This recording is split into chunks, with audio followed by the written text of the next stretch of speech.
രാക്ഷസന്റെ സ്വന്തം ദേവിക്കുട്ടി. രചന വിജയ് സത്യ. അവതരണം ഷാഹുൽ മലയിൽ. എഡിറ്റിംഗ് ഷെരീജ് പൂനൂർ. ആദ്യ രാത്രിയിൽ ഭർത്താവ് രഞ്ജിത്തിന്റെ മുഖത്തിന് മുഖം പിടിച്ചുകൊണ്ട് അവളവനെ നെറ്റിയുള്ള പഴയ മുറിപ്പാടിന്റെ സ്റ്റിച്ചുകൾ ഓരോന്നായി വിരൽ കൊണ്ട് തൊട്ടു നോക്കി. പിന്നീട് എണ്ണാൻ തുടങ്ങി. 6 ഉണ്ടല്ലേ? സോറി കേട്ടോ, അന്ന് മുറിവുണ്ടെന്നറിഞ്ഞ ഉടനെ ഞാൻ രഞ്ജിത്തേടെ ഇരിക്കുന്ന എത്ര സ്ഥലത്ത് വന്ന് സോറി പറയാൻ ശ്രമിച്ച. അന്നൊന്നും മുഖം തരാതെ ഒഴിഞ്ഞു മാറി നടന്നു. കോളേജ് കാലത്തെ ജീവിതം ഒരു സൗഭാഗ്യമാണ്. രഞ്ജിത്തിനെ ചേർന്ന് കിടന്നുകൊണ്ട് അവളുടെ മനസ്സ് പഴയ സ്മരണകളിലേക്ക് ഇറങ്ങി. എത്ര കനവുള്ളുമുണ്ടായിരുന്ന മുടിയായിരുന്നു എൻ്റെ കുട്ടിയുടേത്. അതിൻ്റെ പകുതിയേ ഇപ്പോഴുള്ളൂ. ഇത്ര മുടി കൊഴിഞ്ഞു പോകാൻ നീ എന്താ കല്ലുമോളെ ചിന്തിച്ചു കൂട്ടുന്നു? വരാന്തയിലിരുന്ന് കല്ലുവിൻ്റെ തലമുടിയിൽ കാച്ചെണ്ണ തേച്ച് പിടിപ്പിക്കുകയായിരുന്നു അമ്മ സുലോചനാദേവി. ചിന്തിച്ചിട്ട് മുടി പോയതെന്നല്ല, അമ്മയ്ക്കറിയാലോ കഴിഞ്ഞ PSC എക്സാമിന് ഫസ്റ്റ് റാങ്ക് എനിക്ക് കിട്ടിയത് എങ്ങനെയാണെന്ന്. രാവും പകലും കുത്തിയിരുന്ന് തല ചൂടാക്കി പഠിച്ചിട്ടല്ലേ മോളെ? അതിൻ്റെ സൈഡ് എഫക്റ്റാ ഈ മുടി കൊഴിച്ചിൽ. ശരിയാ, 24 മണിക്കൂറും പഠിപ്പോട് പഠിപ്പായിരുന്നല്ലോ. പരീക്ഷയ്ക്ക് വേണ്ടുന്ന കാര്യങ്ങൾ കുറേ നാളായി നിന്റെ തലയിൽ കുത്തി നിറയ്ക്കുന്നു. അതിൻ്റെ ചൂടിലായിരിക്കും മുടിയൊക്കെ പോയത്. അതിനായി ബ്രഹ്മിയിട്ട് കാച്ചിയെടുത്ത എണ്ണ കുറച്ച് ദിവസം തലയിൽ തേച്ച് പിടിപ്പിച്ച് കുളിച്ചാൽ എല്ലാം ശരിയാവും. റാങ്ക് ലിസ്റ്റ് ഫസ്റ്റ് ആയതുകൊണ്ട് നിനക്കുടനെ ജോലി കിട്ടുമല്ലോ. അവരങ്ങനെ സംസാരിച്ചിരിക്കെ ഒരു മഹീന്ദ്ര ജീപ്പ് അവിടെ വന്ന് നിന്നു. നല്ല ഹൈറ്റും വെയിറ്റുമുള്ള ഒരു തടിമാടൻ അതിൽ നിന്നിറങ്ങി, കൂടെ 1-2 പേരും. അപ്പോഴേക്കും അവൻ്റെ ഫോണിലേക്ക് ഒരു കോൾ വന്നു. രഞ്ജിത്ത് നീലകണ്ഠന് വീട്ടിലെത്തിയോ? ഈ നീലകണ്ഠൻ 2 വർഷം മുമ്പ് 10 ലക്ഷം രൂപ കടം വാങ്ങിച്ചതാ. അതിൽ നിന്ന് 2 വർഷത്തെ 2 ലക്ഷം രൂപ പലിശ കഴിച്ചിട്ടാണ് കൊണ്ടുപോയത്. അതുകൊണ്ടാണ് ഈ കഴിഞ്ഞ 2 വർഷം ഞാനവിടെ പലിശയ്ക്ക് ചെല്ലാതിരുന്നത്. അതിനിടയിൽ അയാൾ മരിച്ചു. ഈ മാസം അതിൻ്റെ അവധി കഴിഞ്ഞു. നിന്റെ കയ്യിൽ പ്രമാണം ഉണ്ടല്ലോ. ഇതേക്കുറിച്ച് നീലകണ്ഠൻ ഭാര്യയോട് പറഞ്ഞിട്ടുണ്ടോ എന്ന് എനിക്കറിയില്ലല്ലോ. ആ പ്രമാണം കാണിക്കും. അപ്പോൾ അവർക്ക് ബോധ്യപ്പെടും. ഒരു മകളുണ്ട്, നന്നായിട്ട് പഠിക്കുന്നവള്. അവൾക്കൂടെ ജോലി ഇട്ടെന്നൊക്കെയായിരുന്നു അന്ന് പറഞ്ഞിരുന്നത്. പറ്റുമെങ്കിൽ തരാനുള്ള 10 ലക്ഷം വാങ്ങിക്ക്. അല്ലെങ്കിൽ ഓരോ മാസവും 10,000 രൂപ വെച്ച് പലിശ തുടർന്നു തരാൻ പറ. പൈസ വാങ്ങിച്ചിട്ട് പോയ പുള്ളി കുറച്ച് നാൾ കഴിഞ്ഞ് മരിച്ചെന്നറിഞ്ഞിരുന്നു. 2 വർഷത്തെ പലിശ ഇനത്തിൽ കാശ് കിട്ടിയ കാരണം പിന്നെ ഞാൻ അങ്ങോട്ട് പോയിട്ടില്ല. അയാളുടെ ഭാര്യ അവിടെ ഉണ്ടാവും. അവരോട് കാര്യങ്ങൾ പറ. ശരി മുതലാളി, ഇതേപ്പോൾ എത്തിയേ ഉള്ളൂ. അവരുടെ മുറ്റത്ത്. നെറ്റിയുള്ള പഴയ മുറിപ്പാട് തടവിക്കൊണ്ട് രഞ്ജിത്ത് പറഞ്ഞു. ജീപ്പിൽ നിന്നിറങ്ങിയ രഞ്ജിത്ത് വരാന്തയിലിരിക്കുന്ന ആ പെണ്ണിനെ തിരിച്ചറിഞ്ഞു. ഈശ്വര, ഇതെൻ്റെ ജൂനിയർ കല്യാണി ദേവിയല്ലേ? ഇവളുടെ മുന്നിൽ എങ്ങനെ താനൊരു പലിശ വിരിക്കുന്ന ഗുണ്ടയായി ചെല്ലും? കല്ലുവും വീട്ടിൽ നിന്ന് ഇറങ്ങി വരുന്നവരുടെ കൂട്ടത്തിലുള്ള പണ്ട് തടിമാനായ രഞ്ജിത്തിനെ തിരിച്ചറിഞ്ഞു.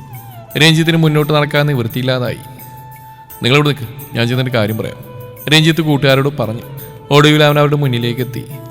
രഞ്ജിത്തേട്ടനല്ലേ? കല്ലുവിന് പെട്ടെന്ന് ആളെ തിരിച്ചറിഞ്ഞു. കല്ലു പെട്ടെന്ന് ചാടിയണീറ്റ് ചോദിച്ചു. അതേല്ലോ. എന്താ രഞ്ജിത്തേട്ട ഇതുവഴിയൊക്കെ? എത്ര നാളായി കണ്ടിട്ട്? കോളേജിൽ നിന്ന് ഫൈനൽ ഇയർ കഴിഞ്ഞ് പോയതാണല്ലോ, പിന്നെ കണ്ടിട്ടേ ഇല്ല. രഞ്ജിത്ത് എന്ത് പറയണമെന്നറിയാതെ ഒരു നിമിഷം കുഴങ്ങി. ഞാൻ നാട്ടിൽ തന്നെ ഉണ്ടായിരുന്നു. ഇടയ്ക്കൊന്ന് മുംബൈയിൽ പോയി. കുറച്ച് നാൾ അവിടെ ഉണ്ടായിരുന്നു. പിന്നെ അവിടുന്ന് പോന്നു. ശേഷം ജോലി അന്വേഷിച്ച് നടക്കലായി. ഇവരൊരു ട്രേഡിംഗ് കമ്പനിയില്ല. ആണോ? ഇപ്പൊ വീടിനടുത്തുള്ള ആ പഴയ കടയില്ലേ? അച്ഛനോ? ആകല്ലു, അച്ഛനടക്കം മരിച്ചു. അച്ഛൻ മരിച്ചിൽ പിന്നെ ആ കട നടത്തിയിട്ടില്ല. കോളേജിൽ ക്ലാസ്സിൽ നിന്ന് ബോറടിക്കുമ്പോൾ രഞ്ജിത്തേൻ്റെ അച്ഛൻ്റെ ആ കടയിൽ പോയി നാരങ്ങ മിഠായും സോഡയും കുടിക്കും ഞങ്ങൾ കുട്ടികൾ. രഞ്ജിത്തേൻ്റെ ക്ലാസ്സിലുള്ള കുട്ടികൾക്ക് രഞ്ജിത്തേൻ്റെ ബാഗ് അപ്പിയാലും ആ നാരങ്ങ മിഠായി കിട്ടാറുണ്ടല്ലോ. അത് കേട്ട് രഞ്ജിത്ത് ചിരിച്ചു. ഞാനിവിടെ ഒരു സുഹൃത്തിനെ കാണാൻ വന്നായിരുന്നു. നിന്റെ കാര്യം ഒന്ന് അന്വേഷിക്കാൻ കരുതി ഇങ്ങോട്ട് വന്നാ. എന്തായി, നിനക്ക് ജോലിയൊന്നും ആയില്ലേ? VO തസ്തികയിലെ PSC എക്സാം എഴുതി റാങ്ക് ലിസ്റ്റിൽ 1ാമതുണ്ട്. നീ പണ്ടേ പഠിപ്പുകാരിയല്ലേ? ഏതായാലും ഒരു വില്ലേജ് ഓഫീസറായി വരട്ടെ. ആ അമ്മേ, ഇത് രഞ്ജിത്തേട്ടൻ, എൻ്റെ കോളേജിലെ സീനിയറാ. ഇതുവഴി വന്നപ്പോൾ എന്നെ കാണാൻ വന്നാ. കയറിയിരിക്കും മോനെ, വന്ന കാലിൽ തന്നെ നിൽക്കാണ്ട്. അവരവനെ അകത്തേക്ക് ക്ഷണിച്ചു. വാ രഞ്ജിത്തേട്ടാ. കല്ലു അവനെ വീടിനുള്ളിലേക്ക് ക്ഷണിച്ചു. രഞ്ജിത്ത് അകത്തേക്ക് കടന്നു വന്നു. ഇവിടെ ഇരുന്നോ മോനെ. കല്ലുവിൻ്റെ അമ്മ നീട്ടിയിട്ട ചെയറിൽ അവൻ ഇരിക്കാൻ തുടങ്ങുമ്പോൾ അവൻ ആലോചിച്ചു. 300 കിലോയോളം വെയിറ്റ് ഉണ്ട് താൻ. ഈ ചെയറിൽ നിന്നത് പൊളി. വീണ്ടും ഒരു ചെയർ കൂടി കല്ലുവിൻ്റെ അമ്മയോട് വാങ്ങിച്ച് അതിൻ്റെ മുകളിലേക്കിട്ട് അവൻ ഇരുന്നു. ഞാൻ ചായ എടുക്കട്ടെ? കല്ലു ബുദ്ധിമുട്ടുണ്ടോ? എനിക്കൊന്ന് പോകണം. അയ്യോ, എന്നെ കാണാൻ ഇത്ര ദൂരം വന്നിട്ട് വെള്ളം പോലും കുടിക്കാതെ പോവുകയാണോ? രഞ്ജിത്തേട്ടൻ അവിടെ ഇരുന്നാട്ടെ, ഞാൻ ചായ ഉണ്ടാക്കുക. അവന് പിന്നെ അനുസരിക്കാൻ നിവൃത്തിയില്ലായിരുന്നു. ഏതായാലും തൻ്റെ മുതലാളിക്ക് വേണ്ടി പലിശ വിരിക്കാൻ വന്ന് കൂട്ടുകാരിയുടെ കുടുംബത്തിലേക്കാണെന്ന് അറിഞ്ഞപ്പോൾ രഞ്ജിത്ത് കുടുങ്ങി. കല്ലുവിൻ്റെ അടുത്ത് രഞ്ജിത്തിന് അങ്ങനെ പെരുമാറാൻ പറ്റില്ല. ഒരുപക്ഷെ മുതലും പലിശയൊന്നും തരാൻ അവരുടെ കയ്യിലില്ലെങ്കിൽ കടുത്ത തീരുമാനങ്ങൾ എടുക്കേണ്ടി വരും. തന്നെ കൊണ്ട് അതിനാവില്ല. എന്നാൽ ഇപ്പോൾ താൻ ആ കാര്യം സൂചിപ്പിക്കേണ്ട അവൻ തീരുമാനിച്ചു. മുതലാളി വേറെ വല്ലവരെയും വിടട്ടെ, തനിക്ക് ഈ ജോലി ചെയ്യാൻ വയ്യ. രഞ്ജിത്തിൻ്റെ ഓർമ്മകളിൽ പഴയകാല സ്മരണകൾ വന്നു. വെറും 1 വർഷം സീനിയർ മാത്രമായിരുന്നു താൻ. കല്ലു ഫസ്റ്റ് ഇയർ കോളേജിൽ വരുമ്പോൾ താൻ സെക്കൻഡ് ഇയർ ആയിരുന്നു. ഒരു ദിവസം ലൈബ്രറിയിൽ പുസ്തകം തപ്പിയായിരുന്നു താൻ. അതേ കബോർഡിൻ്റെ മുകളിൽ നിന്നുള്ള പുസ്തകങ്ങൾ എത്തിപ്പറിച്ചെടുക്കുകയായിരുന്നു അവൾ. എന്തിനെത്ര കഷ്ടപ്പെടുന്നു എന്ന് പറഞ്ഞ് അവിടെ അരക്കെട്ടി പിടിച്ച ഒറ്റപ്പൊക്കൽ. അനായാസേന മുകളിലേക്ക് ഉയർത്തപ്പെട്ടപ്പോൾ അവൾക്ക് പെട്ടെന്ന് പുസ്തകം കിട്ടി. പുസ്തകം അവളുടെ കയ്യിൽ കിട്ടിയെന്ന് ഉറപ്പായപ്പോൾ അവളെ അവൻ താഴെ ഇറക്കി. തന്നെ രഞ്ജിത്തേട്ട സഹായിച്ചെങ്കിലും അത്ര ആൾക്കാരുടെ മുമ്പിൽ വെച്ച് തന്നെ ഇറക്കിയിട്ട് പിടിച്ചു വരുത്തിയെന്ന് ഓർത്തപ്പോൾ അവൾക്ക് സങ്കടം തോന്നി. രഞ്ജിത്ത് അവളെ നോക്കി ചിരിച്ചു. പോടാ തടിയ എന്ന് പറഞ്ഞുകൊണ്ട് എടുത്ത പുസ്തകവുമായി അവൾ കരഞ്ഞുകൊണ്ട് ക്ലാസ്സിലേക്ക് പോയി. പിന്നീട് ഒരു ദിവസം അന്നത്തെ പോലെ തന്നെ രണ്ടുപേരും ലൈബ്രറിയിലായിരുന്നു. നീളം കുറഞ്ഞ കല്ലുവിന് കോളേജ് ലൈബ്രറിയിലെ അലമാരിയിലെ മുകളിലെ തട്ടിലുള്ള പുസ്തകം ഇന്നും കീറാമുട്ടി തന്നെയാണ്. ആരും വായിക്കാത്ത പുസ്തകങ്ങളാണ് മുകളിലുള്ള തട്ടിൽ ലൈബ്രറിയും വെക്കാറുള്ളത്. കല്ലുവിൻ്റെ ടോപ്പിക്കാണെങ്കിൽ ആരും പഠിക്കാത്ത പാഠങ്ങളൊക്കെയാണ്. ഈ പ്രാവശ്യം അവൾക്ക് മുകളിലെ തട്ടിലുള്ള ഒരു പുസ്തകം വേണം. എത്തിപ്പറിച്ച് അവൾ എടുക്കാൻ ശ്രമിക്കുന്നുണ്ട്. പഴയതുപോലെ തന്നെ രഞ്ജിത്തേട്ടൻ സഹായിച്ചാൽ വലിയ ഉപകാരമായിരിക്കുമെന്ന് അവളുടെ മനസ്സ് പറയുന്നവന് കേൾക്കാം. അന്ന് താൻ പൊക്കിയെടുത്ത് സഹായിക്കുമ്പോൾ അവൾ ചിരിക്കുകയായിരുന്നു. അത് നന്നായിട്ട് അവൾ എൻജോയ് ചെയ്തിട്ടുമുണ്ട്. പക്ഷെ മറ്റുള്ളവർ കണ്ടു എന്നറിഞ്ഞപ്പോഴാണ് അവൾ തൻ്റെ ഭാവം മാറ്റിയത്. അത് തനിക്ക് നന്നായിട്ട് അറിയാം. എന്നാൽ താനാവട്ടെ അതുകൊണ്ട് തന്നെ ലൈബ്രറിയിൽ അവൾ എത്താത്ത പുസ്തകം എത്തിപ്പറിച്ചെടുക്കാൻ നേരം താൻ സഹായിച്ചില്ല. ആ ദേഷ്യത്തിൽ കബോർഡിന്റെ പുസ്തകം വെക്കുന്ന ഓരോ പടവുകളും ചവിട്ടിക്കയറി മുകളിലുള്ള പുസ്തകം എടുക്കാൻ ശ്രമിച്ചു. ആ കബോർഡും പുസ്തകവും മുന്നിലേക്ക് ചെരിഞ്ഞു വീണു. അല്പം മാറിയുന്ന തൻ്റെ മേലിലാണ് ആ അലമാരിയും പുസ്തകവും വന്ന് പതിച്ചത്. ഭീമാകാരനായ താൻ അതിനടിയിൽ ഉള്ളതുകൊണ്ട് അവൾക്കൊന്നും പറ്റാതെ രക്ഷപ്പെട്ടു. ഒരു നന്ദി പോലും പറയാതെ അവൾ കിട്ടിയ ഗ്യാപ്പിലൂടെ രക്ഷപ്പെട്ട് ക്ലാസ്സിലേക്ക് ഓടി. തൻ്റെ നെറ്റിയിൽ ആ കബോർഡ് കൊണ്ട് 6 ഓളം സ്റ്റിച്ച് ഇടേണ്ടി വന്നു. പിന്നീട് അവളെ കാണുമ്പോൾ തനിക്ക് ദേഷ്യമായിരുന്നു. അവൾക്കാണെങ്കിൽ തൻ്റെ കയ്യിൽ നിന്ന് വന്ന അപകടത്തിൽ തനിക്ക് ഇത്ര വലിയ അപകടം പറ്റിയെന്നറിഞ്ഞപ്പോൾ തൊട്ട് വല്ലാത്ത വിഷമവും അതിലേറെ അനുകമ്പയുമായിരുന്നു.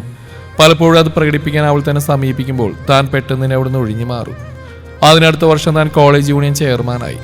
ഇന്റർ സോൺ ക്വിസ് മത്സരത്തിൽ ഒന്നാമതായി ജയിച്ചു വന്ന കല്യാണി ദേവി അനുമോദിച്ചുകൊണ്ടുള്ള ചടങ്ങിൽ അവളെ പ്രശംസിക്കേണ്ട ചുമതല അവൻ്റെ മേലിലായി. എല്ലാവരും വിചാരിച്ചു രഞ്ജിത്ത് ആ ചടങ്ങിൽ നിന്ന് ഒഴിഞ്ഞു മാറുമെന്ന്. പക്ഷെ അന്ന് കല്യാണി ദേവിയെ പ്രശംസയുടെ വാക്തോരണിൽ മുക്കിക്കൊണ്ട് അവനേറെ പ്രസംഗിച്ചത് എല്ലാവരെയും അത്ഭുതപ്പെടുത്തി. കോളേജിൽ യൂണിയന്റെ വകയുള്ള പൊന്നാട അണിയിച്ചുകൊണ്ടുള്ള ഉപഹാരവും ക്യാഷ് അവാർഡും അവന്റെ കൈകൊണ്ട് തന്നെ അവൾക്ക് നൽകി. സത്യത്തിൽ ആ സംഭവത്തിന് ശേഷം കല്യുവിന് രഞ്ജിത്തിനോട് പ്രണയമായിരുന്നു. വർഷാവസാനം രഞ്ജിത്ത് പോകും മുമ്പായി അത് പറയണമെന്നുണ്ടായിരുന്നു. പക്ഷെ അച്ഛന്റെ മരണം ആ സമയത്തായിരുന്നു. അതുകൊണ്ട് തന്നെ അതിനവൾക്ക് സാധിച്ചില്ല. എന്താ രഞ്ജിത്തിട്ട് ആലോചിക്കുന്നേ? ഈ ചായ കുടിച്ചാട്ടെ. കല്യുവിന്റെ ശബ്ദം കേട്ടാണ് അവൻ ചിന്തയിൽ നിന്നുണർന്നത്. രഞ്ജിത്തേട്ട ഇപ്പൊ പഴയതിലും തടി കൂടിയിട്ടുണ്ട് കേട്ടോ. എന്ത് ചെയ്യാനാ മോളെ, എത്ര കുറച്ചെന്നാലും ഞാൻ തടി വെക്കും. അവൻ കല്ലു നീട്ടിയ ചായക്കപ്പ് വാങ്ങിക്കൊണ്ട് പറഞ്ഞു. മോളെ കഴിക്കാൻ വല്ലതും കൊടുക്ക്. വേണ്ടമ്മ, ചായ മതി, രഞ്ജിത്ത് പറഞ്ഞു. രഞ്ജിത്തേട്ട നമ്പർ പറഞ്ഞേ. അവൾ രഞ്ജിത്തിന്റെ നമ്പർ ചോദിച്ചു വാങ്ങി അവളുടെ മൊബൈലിൽ ഫീഡ് ചെയ്തു. തന്റെ കയ്യിലുള്ള ആ വീടിന്റെ പ്രമാണമോ തന്റെ മുതലാളിയോട് ഇവിടുത്തെ അച്ഛൻ കടം വാങ്ങിയ മറ്റു കാര്യങ്ങളൊക്കെ ഒന്നും പറയാതെ തന്നെ രഞ്ജിത്ത് കല്യുവിനോട് യാത്ര പറഞ്ഞ് ആ വീട്ടിൽ നിന്ന് ഇറങ്ങി. കൂട്ടുകാരോടൊത്ത് ജീപ്പിൽ കയറി തിരിച്ചുപോയി. രഞ്ജിത്ത് നേരെ ചെന്നിട്ട് മുതലാളിയോട് പറഞ്ഞു. ശ്രീധരൻ സർ, ആ കുട്ടിക്ക് ജോലിയൊന്നും ആയിട്ടില്ല. പക്ഷെ ഈ മാസത്തെ 10,000 രൂപ തന്നിട്ടുണ്ട്. മുതൽ തിരിച്ചു തരും വരെ പലിശ ഒന്നോളം സമ്മതിച്ചിട്ടുണ്ട്. ഇതാ അവരെന്ന 10,000 രൂപ. രഞ്ജിത്ത് തന്റെ കയ്യിൽ നിന്നെടുത്ത 10,000 രൂപയും കൂടാതെ ആ വീടിന്റെ പ്രമാണവും ശ്രീധരൻ മുതലാളിക്ക് തിരിച്ചു നൽകി. കല്ലുവിന് തന്റെ മനസ്സിലുള്ള കാര്യം ഒന്നും പറയാതെ പോയത് ഇനിയെങ്കിലും പറയണമെന്നുണ്ട്. രഞ്ജിത്തിനോടുള്ള അവളുടെ സ്നേഹം ഒട്ടും കുറഞ്ഞിട്ടില്ല. രാത്രി കല്ലു വിളിക്കുമെന്ന് അവൻ ഉറപ്പായിരുന്നു. അന്ന് രാത്രി കല്ലു അവൻ പ്രതീക്ഷിച്ച പോലെ തന്നെ വിളിച്ചു. പക്ഷേ രഞ്ജിത്തിന്റെ ഉള്ളിൽ ഭയമായിരുന്നു. അവനോട് തന്നെ വെറുപ്പായിരുന്നു. തൻ്റെ ഇപ്പോഴത്തെ അവസ്ഥയിൽ എന്തൊക്കെ പ്രതീക്ഷകളോടെയാണ് ഓരോ വിദ്യാർത്ഥികളും തൻ്റെ കുട്ടിക്കാലവും വിദ്യാഭ്യാസകാലവും ചെലവഴിക്കുന്നത്. ഒടുവിൽ വിദ്യാവരിൽ ചിലരെ ഒന്നിനും കൊള്ളാത്തവരാക്കി മാറ്റുന്നു.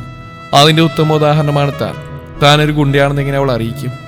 എത്ര മറച്ചു വെച്ചാലും ഇന്നോ നാളെയോ അവളത് അറിയും. അവളാണെങ്കിൽ നന്നായി പഠിച്ച് നാളെ സർക്കാരിൻ്റെ വലിയ ജോലി കിട്ടുന്ന ഒരു പെണ്ണാണ്. അവളെ ഒരു ഗുണ്ടയുടെ കൂടെ കണ്ടാൽ നാട്ടുകാരെന്ത് കരുതും? മുംബൈയിൽ പോയ കാലഘട്ടത്തിലുള്ള മനമാറ്റമാണ് തന്നെ കൊണ്ട് നാട്ടിൽ വന്നിട്ട് ഈ ജോലി ഏൽപ്പിച്ച്. ഹലോ രഞ്ജിത്ത്, എന്തോന്നും മിണ്ടാത്ത്? ഫോൺ അറ്റൻഡ് ചെയ്തിട്ട് ഹലോ എന്ന് മാത്രം പറഞ്ഞല്ലാതെ രഞ്ജിത്ത് കൂടുതലൊന്നും ചോദിക്കാതെ മറുതലക്കിൽ മൗനമായിരിക്കുന്ന കണ്ട കല്ലു ചോദിച്ചു. ഒന്നുമില്ല കല്ലു. എങ്കിൽ രഞ്ജിത്തേനോട് ഞാൻ കാര്യം പറഞ്ഞോട്ടെ? അന്നേ പറയണമെന്ന് തോന്നിയ കാര്യം പറയാനുള്ളത്. ഒരു നിമിഷം മൗനം അവലംബിച്ച ശേഷം അവൾ പറഞ്ഞു. രഞ്ജിത്തേട്ടാ, എനിക്ക് ഏട്ടനെ ഇഷ്ടമാണ്. വേണ്ട കല്ലു, നീ അത് പറയാൻ തന്നെ എനിക്കറിയാം. നീ എന്നെ പ്രണയിക്കരുത്. ഞാനിപ്പോൾ നീ കരുതുന്ന പോലെ ഒരാളല്ല. രഞ്ജിത്തേട്ടൻ കല്യാണം കഴിച്ചില്ലെന്നല്ലേ പറഞ്ഞ്?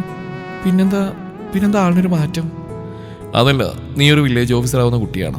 നിന്റെ സ്റ്റാറ്റസിനൊത്ത് എനിക്ക് ജീവിക്കാൻ സാധിക്കില്ല. ടൗണിൽ ട്രേഡിംഗ് കമ്പനിയിൽ ജോലി ഉണ്ടെന്നല്ലേ പറഞ്ഞ്? പിന്നെന്താ സ്റ്റാറ്റസിനൊരു കുറവ്? ആ ജോലി നല്ലതല്ല. നീ കരുതുന്ന പോലെ ഒരു കമ്പനി അല്ലത്. പിന്നെ പലിശക്ക് പണം കൊടുക്കുന്ന ശ്രീധരൻ എന്ന് പറയുന്ന ക്രൂരനായ മുതലാളിയാണ് ഞങ്ങളുടെ ബോസ്. അയാളുടെ കീഴിലുള്ള ഒരുപാട് ജോലിക്കാരിൽ ഒരാളാണ് ഞാൻ. മുതലാളി ക്രൂരനാണെന്ന് വെച്ചാൽ നമുക്കെന്താ? നമ്മൾ നമ്മുടെ ജോലി കൃത്യമായിട്ട് ചെയ്താൽ പോരെ?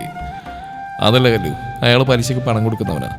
പണം കൃത്യമായിട്ട് അടക്കാതെ വീട്ടിൽ ചെന്ന് അത് പിടിച്ചു വാങ്ങിക്കുന്ന ഞങ്ങളെപ്പോലുള്ളവരുടെ ജോലി. അയ്യോ, എന്ന് രഞ്ജിത്തേട്ടൻ ഗുണ്ടയാണോ? അതേ കല്ലു, ഞാനിപ്പോൾ നിന്റെ പഴയ കോളേജ് യൂണിയൻ ചെയർമാനല്ല. ഞാൻ പറഞ്ഞില്ലേ, ഞാനിപ്പോൾ പലിശ മുതലും തരാത്തവരുടെ വീട്ടിൽ പോയി പിടിച്ചു വാങ്ങിക്കുന്ന ആളാ. അയ്യോ, അപ്പം അതിനാണ് ഞങ്ങളുടെ വീട്ടിലേക്ക് വന്ന്? അതേല്ലോ, നിങ്ങളുടെ വീട്ടിൽ ഞാൻ വന്ന് മുതലും പലിശയും പിരിക്കാനാണ്. അതിനാരാ കടം വാങ്ങിയത്? കല്ലുവിൻ്റെ അച്ഛൻ. മരിക്കുന്നതിന് മുമ്പ് അദ്ദേഹം ഞങ്ങളുടെ മുതലാളിയുടെ കയ്യിൽ നിന്ന് 10 ലക്ഷം രൂപ കടം വാങ്ങിയിരുന്നു. 2 ലക്ഷം രൂപ 2 വർഷത്തെ പലിശ മുൻകൂട്ടി കൊടുത്തുകൊണ്ടാണ് ഇതുവരെ ആരും അവിടെ പലിശയ്ക്ക് വരാണ്ടിരുന്നത്. ഇതിനിടയിൽ കല്ലുവിൻ്റെ അച്ഛൻ മരിച്ചുപോയല്ലോ, അതുകൊണ്ടാണ് ഈ വിവരം അറിയാതിരുന്നു. പുള്ളി നിന്റെ അമ്മയോട് ഈ വിവരം പറഞ്ഞില്ലെന്ന് തോന്നുന്നു. ഇല്ല രഞ്ജിത്തേട്ടാ, എന്നോട് അമ്മയോടൊന്നും പറഞ്ഞിട്ടില്ല. ഞാൻ അവിടെ വരുമ്പോൾ എൻ്റെ കയ്യിലുണ്ടായിരുന്ന കവറ് നിങ്ങളുടെ വീടിൻ്റെ ആധാരമായിരുന്നു. നിങ്ങൾക്ക് ആ വിവരത്തെക്കുറിച്ച് അറിയില്ലെങ്കിൽ അതുകൂടി പറഞ്ഞ തെളിവ് സാധനം കാണിക്കാൻ വേണ്ടിയായിരുന്നു ഞാനത് കൊണ്ടുവന്ന്. പക്ഷേ ഇത് നിന്റെ വീടാണെന്ന് അറിഞ്ഞപ്പോൾ എൻ്റെ ആവേശമെല്ലാം പോയി. ഞാനൊന്ന് അയഞ്ഞു. നമ്മുടെ പഴയകാല ബന്ധങ്ങൾ കാരണം എനിക്ക് നിന്നെ അത് അറിയിക്കാൻ പറ്റിയില്ല. മാത്രമല്ല, നിന്റെ വീട്ടിൽ കയറി ഞാൻ ഒരിക്കലും ആ ജോലിയില്ല. ഇത്രയും കാര്യങ്ങൾ രഞ്ജിത്തിൽ നിന്ന് കേട്ടപ്പോൾ കല്ലുവിന് ഏകദേശം കാര്യങ്ങൾ മനസ്സിലായി. തങ്ങൾ വലിയ കടക്കണിയിലാണുള്ളത്. അച്ഛൻ പണ്ട് അമ്മയ്ക്ക് വൃക്കയ്ക്ക് സുഖമില്ലായിരുന്ന സമയത്ത് കവലയിലുള്ള തങ്ങളുടെ കടയുടെയും സ്ഥലത്തിന്റെ ആധാരം കൊണ്ടുപോയി 10 ലക്ഷം രൂപ കടം വാങ്ങിയിരുന്നു. അമ്മയെ ചികിത്സിക്കാൻ അച്ഛൻ കാശിലോട്ട് ഇതിൽ നിന്നായിരിക്കാം. മാത്രമല്ല, അന്ന് അമ്മയ്ക്ക് പറ്റിയ വൃക്ക തന്ന് സഹായിച്ച ഒരു ഡോണർക്ക് 2 ലക്ഷം രൂപ കൂടി കൊടുത്ത കാര്യവും അച്ഛൻ പറഞ്ഞിരുന്നു. അതിനൊക്കെ സഹായിച്ച് ഈ കടമെടുത്ത പണമായിരിക്കാം. കല്ലുവിനെ ഇപ്പോൾ കാര്യമെല്ലാം മനസ്സിലായി. അവൾ അതൊക്കെ അമ്മയോട് പറഞ്ഞു. തന്റെ ചികിത്സയ്ക്ക് വേണ്ടി ആ സമയത്ത് ഭർത്താവും ഏതോ മുതലാളിയിൽ നിന്ന് വലിയ തുക കവലയിലെ സ്വത്തിന്റെ ആധാരം പണയം വെച്ച് വാങ്ങിച്ച കാര്യം ആ അമ്മ അറിഞ്ഞു. ഇനി എന്ത് ചെയ്യും? ആകെ പ്രതീക്ഷ മകളുടെ ജോലി മാത്രമാണ്. ഇന്ന് പക്ഷേ സർക്കാർ തലത്തിൽ നിന്നും അതിന്റെ ഓർഡർ പോലും വന്നിട്ടില്ല. ഓരോന്ന് ഓർത്തപ്പോൾ ആ അമ്മയ്ക്ക് വല്ലാത്ത ദുഃഖം തോന്നി. കല്ലുവിന് ഇതൊന്നും അറിയാതെ രഞ്ജിത്തിനോട് പ്രണയകാര്യങ്ങളൊക്കെ പറഞ്ഞപ്പോൾ വല്ലാത്ത ജാള്യതയും അതുപോലെ തന്നെ മനസ്സിന് നല്ല തിരിച്ചടിയും കൊണ്ടുപോലെയായി. നമുക്കൊന്നുകൂടി കാണാൻ രഞ്ജിത്തേട്ടാ, ഇതിനെന്തെങ്കിലും ഒരു പ്രതിവിധി ഉണ്ടാക്കണമെന്ന് കല്ലു രഞ്ജിത്തിനോട് പറഞ്ഞു. അതനുസരിച്ച് അവർ പട്ടണത്തിലുള്ള കഫേയിൽ കണ്ടുമുട്ടി. രഞ്ജിത്തിന് മുന്നിൽ വലിയ വഴികളൊന്നും ഇല്ലായിരുന്നു. എന്നാൽ കല്യാണിക്ക് നല്ല പദ്ധതികളുണ്ടായിരുന്നു. അവൾ ശ്രദ്ധാപൂർവം തന്നെ പദ്ധതികൾ ഓരോന്ന് രഞ്ജിത്തിനോട് പറഞ്ഞു. കവലയിലുള്ള ആ പഴയ കടയും സ്ഥലം വിൽക്കാം. അതുവഴി കിട്ടുന്ന പണം ഉപയോഗിച്ച് ശ്രീധർ മുതലാളിയുടെ കടം വീട്ടാം. രഞ്ജിത്തേട്ടൻ ഇനി ആ ജോലി ഉപേക്ഷിക്കണം. പണ്ട് അച്ഛൻ ചെയ്ത കട വിപുലീകരിച്ചൊരു കട നടത്തണം. അതിനായി താൻ സ്വത്ത് വിറ്റിൽ ബാക്കിയുള്ള പൈസ അയക്കാം. രഞ്ജിത്ത് ആദ്യം അതിനെ എതിർത്തു. തന്നെ പ്രണയിക്കുന്ന ഒരു പെണ്ണിന്റെ കണ്ണുനീരിന് മുമ്പിൽ പിന്നെ അവൻ കീഴടങ്ങി. രഞ്ജിത്തിന് പിന്നീടുള്ള അവരുടെ നിർദ്ദേശങ്ങൾ സമ്മതമായിരുന്നു. അവനും ആ ജോലി ഉപേക്ഷിച്ച് എവിടെയെങ്കിലും നല്ല ജോലി സമ്പാദിച്ച് ജീവിക്കണമെന്നുണ്ട്. അതുകൊണ്ട് തന്നെ അവരുടെ പദ്ധതികളെല്ലാം ചുരുങ്ങിയ ദിവസത്തിനുള്ളിൽ പ്രായോഗത്തിൽ വരുത്തി. ഇതിനിടെ വില്ലേജ് ഓഫീസറായി തൊട്ടടുത്ത ഗ്രാമത്തിൽ കല്യാണി ദേവിക്ക് നിയമനം ലഭിച്ചു. കവലയിലുള്ള കടയും സ്ഥലവും വിറ്റ കാശുകൊണ്ട് ശ്രീധര മുതലാളിയുടെ കടം വീട്ടി ആദാനം തിരിച്ചു വാങ്ങിച്ച് കല്യാണിയമ്മയെ ഏൽപ്പിച്ചു. എന്നിട്ട് തനിക്ക് രഞ്ജിത്തേണ്ട കല്യാണം കഴിക്കാൻ ആഗ്രഹമുണ്ടെന്ന് കാര്യം അവൾ അമ്മയോട് പറഞ്ഞു. മകളുടെ ഇഷ്ടത്തിന് അമ്മ എതിരല്ല, എങ്കിലും അവർക്ക് ചോദിക്കാതിരിക്കാനായില്ല. അല്ല മോളെ, ഈ തടിയന് നിനക്ക് ഇഷ്ടമായത് എങ്ങനെയാ? അമ്മ കുസൃതിയോടെ ചോദിച്ചു. അമ്മ, ഞങ്ങൾ കോളേജിൽ പഠിക്കുമ്പോൾ തന്നെ എനിക്ക് തടിയനായ രഞ്ജിത്തേട്ടനെ ഇഷ്ടമായിരുന്നു. അതാണെങ്കിൽ ആ അവസരത്തിൽ എനിക്ക് പറയാൻ പറ്റിയില്ല. രഞ്ജിത്തേട്ടൻ എന്നോട് ഇഷ്ടമുണ്ട്. പക്ഷെ അയാളുടെ ഇപ്പോഴത്തെ അവസ്ഥയിൽ ആൾക്കത് അംഗീകരിക്കാൻ വിഷമമാണ്. അയാൾ എങ്ങനെയെങ്കിലും പുനരധിവസിപ്പിച്ചാൽ എനിക്ക് എൻ്റെ പ്രണയത്തിനനുസരിച്ചുള്ള ജീവിതം ലഭിക്കും.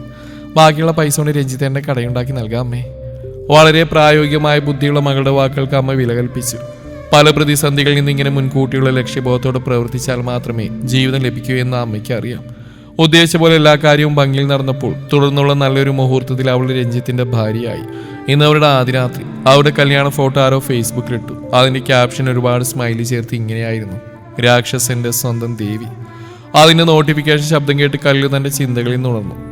നോക്കി രഞ്ജിത്തേട്ടാ, നമ്മുടെ ഫോട്ടോ ഇട്ടിട്ട് ആരോ ഇട്ട ക്യാപ്ഷൻ. രഞ്ജിത്ത് കല്ലുവിനോട് ഫോൺ വാങ്ങിയാൽ നോക്കി. അവനൊന്ന് പുഞ്ചിരിച്ച് പറഞ്ഞു, ഈ രാക്ഷസന്റെ ദേവിയല്ലേ നീ? എന്നിട്ടാണ് അവൾ തന്നോട് ചേർത്തണച്ച് കിടന്നു ആദ്യ രാത്രിയുടെ അനുഭൂതിയോട് കൂടി. അപ്പോൾ അവൾ ഉച്ചത്തിൽ വിളിച്ചു പറഞ്ഞു, അയ്യോ രഞ്ജിത്തേട്ടാ, ഞാൻ റോളറിന്റെ അടിയിൽ പെട്ടു.